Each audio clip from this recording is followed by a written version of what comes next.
Om Shanti. Good morning. साकार मुरली 18 अगस्त 2023।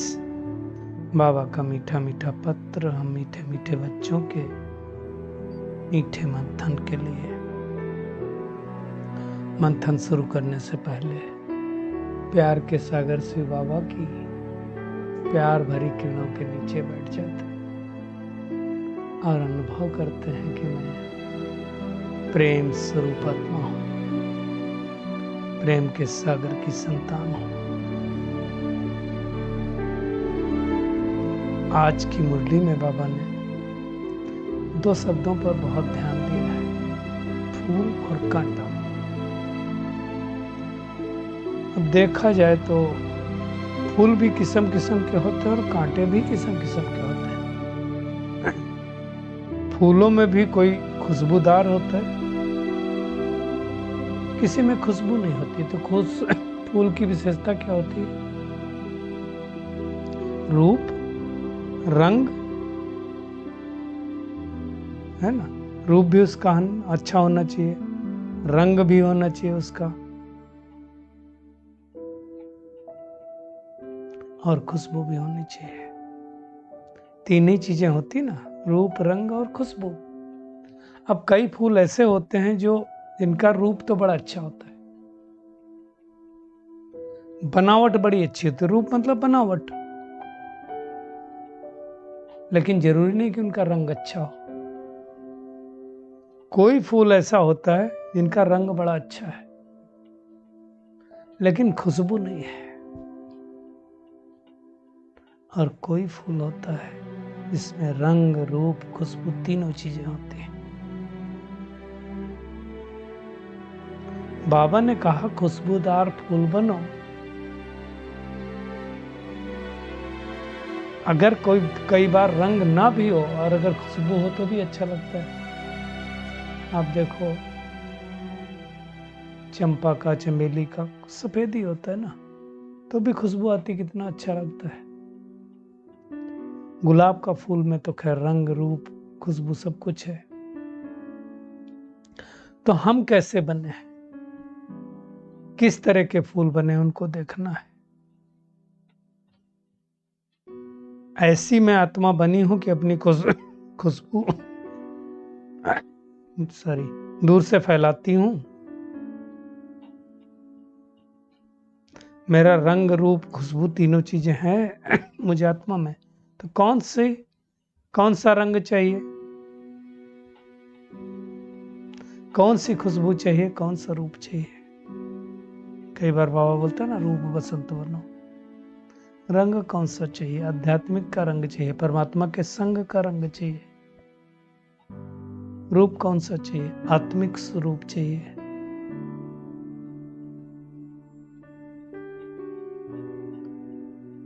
और खुशबू रूहानियत की चाहिए।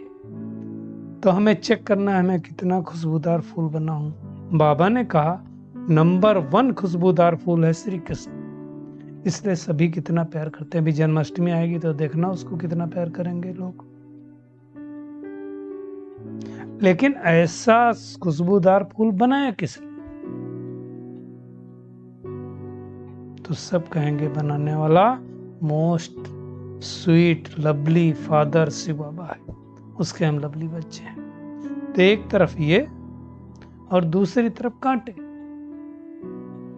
कांटे उनको कहा जाता है जो एक दो को दुख देते रहते हैं, चाहे मनसा रूप से दें, चाहे वाचा रूप से दें, चाहे कर्मणा रूप से दें। ऐसा होता है, कई लोगों को कई दुख ही देते रहते हैं। अब ये जो दुख देने वाली आत्मा वो ये नहीं समझ पा रही है कि मैं अपना कार्मिक डेप्ट बढ़ा रहा हूं। एक चांस मिला था कार्मिक अकाउंट चुकतू करने का, तो मैं नहीं कर रहा हूं। अब ऐसे जब कांटेदार बन जाते हैं तो भगवान आकर के उनको खुशबूदार फूल बनाता है। इसलिए भगवान का नाम बबूलनाथ है।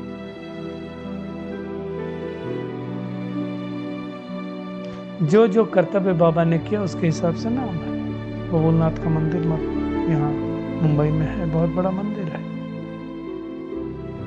तो ऐसे बाबा से कितना प्यार होना चाहिए। वास्तव में भगवान को भी हम याद कब करते हैं? दुखी हैं तो याद करते हैं, सुख में कभी नहीं याद करते हैं। अब देखो स्वर्ग में कोई नहीं याद करते। आज भी जिनको बहुत ज्यादा सुख है या फील करते हैं वो नहीं याद करते, भगवान को नहीं मानते हैं।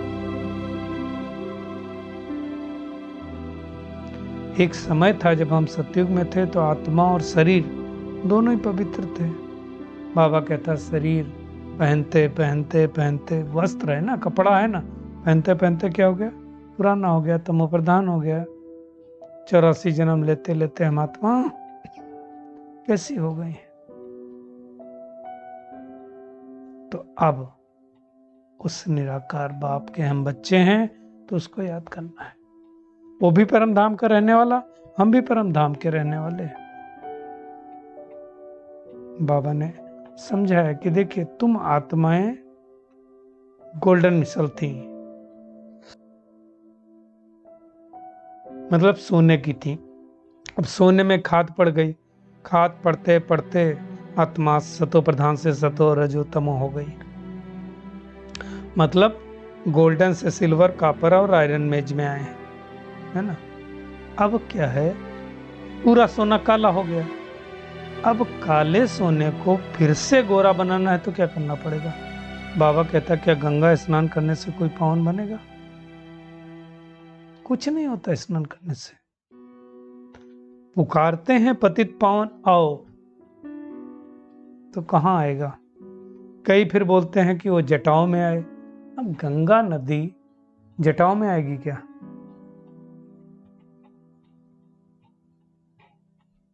और तो बाबा ने अच्छी तरह से समझाया कि पानी जो होता है उड़ता है, उड़ करके बादल बनते हैं और फिर वो पहाड़ों पर बरसता है, तो पहाड़ों से पानी जो नीचे गिरता है उसको गंगा नदी कहा गया है।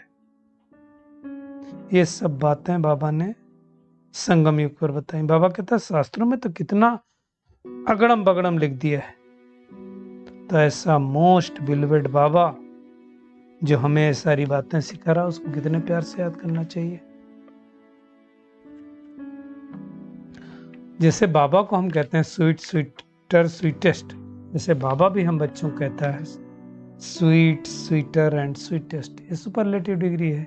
स्वीट मतलब मीठा, स्वीटर मतलब उससे भी मीठा, स्वीटेस्ट मतलब बहुत अति मीठा। और वही पिता भी है, वही टीचर भी है। टीचर को स्वीटेस्ट कहा जाता है क्योंकि वो नॉलेज देता है ना। नॉलेज को ही कहा जाता है सोर्स ऑफ इनकम।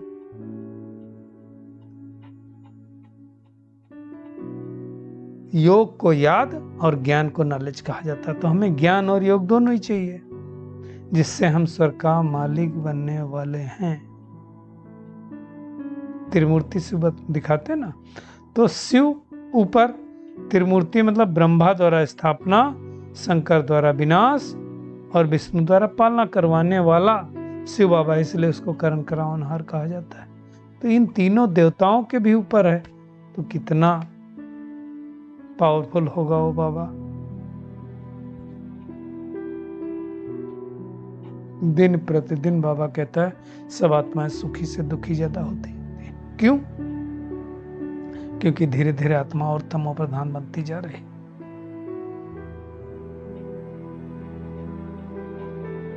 बाबा ने कहा वास्तव में पूजा तो देवताओं को होनी चाहिए, लेकिन देवता तो कोई है नहीं इस समय। क्रिश्चियन लोग क्राइस्ट को पूजते हैं, मानते हैं, लेकिन अभी हिंदुओं में तो हिंदू कहते हैं अपने को देवी देवता, तो कह ही नहीं सकते।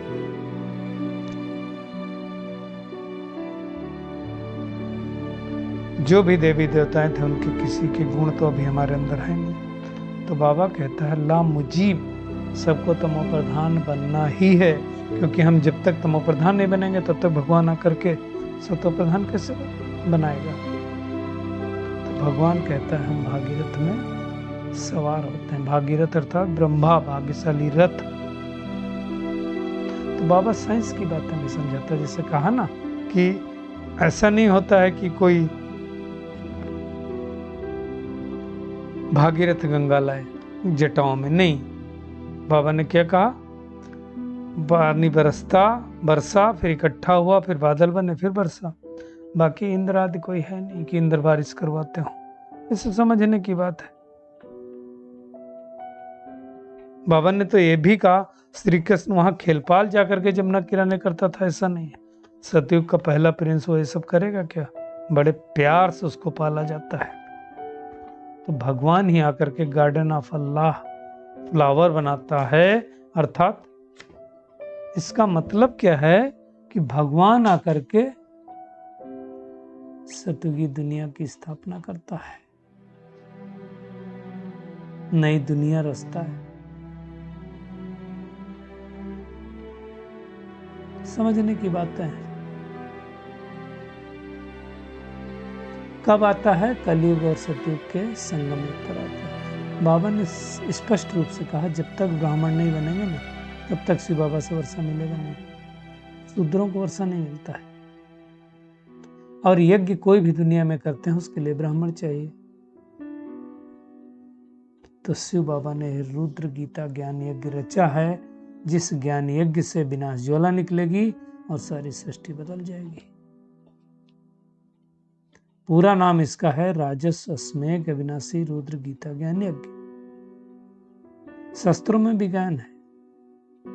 तो भगवान आकर के इस यज्ञ की स्थापना करता है। तो ऐसे मीठे बाबा को बहुत प्यार से याद करना चाहिए। इतना मीठा कोई है नहीं, है ना। बाबा ने कहा कि तुम गृहस्थ व्यवहार में रहते मुझे याद करो। अब घर में रहना है, सब जाकर के आबू में थोड़ी रह पाएंगे। बाबा कहता परमधाम में रहना तो सब रह लेंगे, है ना। तो मोस्ट बिलवेड बाबा है। श्री कृष्ण को बाप नहीं कहेंगे, बाबा नहीं कहेंगे। अब देखो श्री कृष्ण और शिव बाबा दोनों ही प्यारे हैं, लेकिन जास्ती प्यारा कौन है? क्या कहेंगे? सबकी बुद्धि में आएगा कि शिव बाबा। क्यों? श्री कृष्ण को श्री कृष्ण जैसा किसने बनाया? तो गांव लेकर छोड़ा था ब्रह्मा बाबा। तो कहेंगे शिव बाबा ने बनाया। तो बनाने वाला हमेशा श्रेष्ठ होता है। आप इसलिए माँ बाप को लोग श्रेष्ठ बनाते हैं, गुरु को श्रेष्ठ मानते हैं, है ना। तो बाबा कहते हैं श्री कृष्ण तो बच्चा है, उनका डांस दिखाते हैं। अब शिव बाबा क्या डांस करेंगे? बाबा कहता है तुम सब पार्वतियां हो, शिव अमरनाथ की कथा सुन रहे हो। दूसरी कोई पार्वती नहीं है कि वहां शंकर को बैठ करके वहां शंकर और पार्वती दोनों तपस्या करते हो। नहीं, दुनिया में ये भी दिखाते हैं कि दुशासन ने द्रौपदी का चीरहरण किया और फिर श्री कृष्ण ने 21 साड़ियां दी।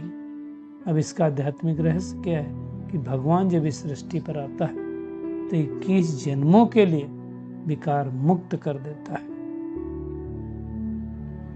तो ये है इसका वास्तव में रहस्य, है ना। तो क्या करना है?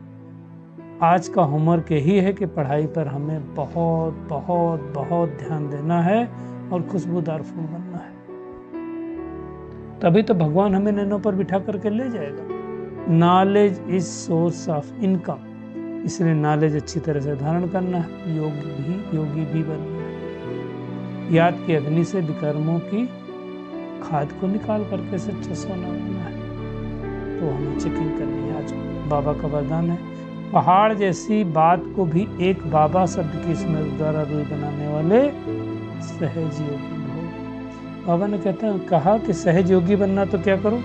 मेरा बाबा याद। मेरा बाबा कहने से चीजें हल्की हो जाती हैं। कोई भी बात आए, हिमालय बाबा ने कहा पहाड़ से बड़ी बात आए, बाबा कहा और पहाड़ रूई से बन जाएगा। संभालने वाला तो बाबा है। बाबा ने कहा राई भी मजबूत होती, कहते ना पहाड़ से राई बन गया। बाबा कहते नहीं, राई से भी रूई हल्की होती। तो दुनिया वाले कहेंगे कैसे होगा और तुम क्या कहोगे? ऐसे होगा। तो बाबा कहा तो बुद्धि में टच होगा। तो जिन लोगों के पास पेपर आते हैं या आ रहे हैं, उनको मेरा बाबा शब्द नहीं भूलना चाहिए, तो परिस्थिति हल्की हो जाएगी।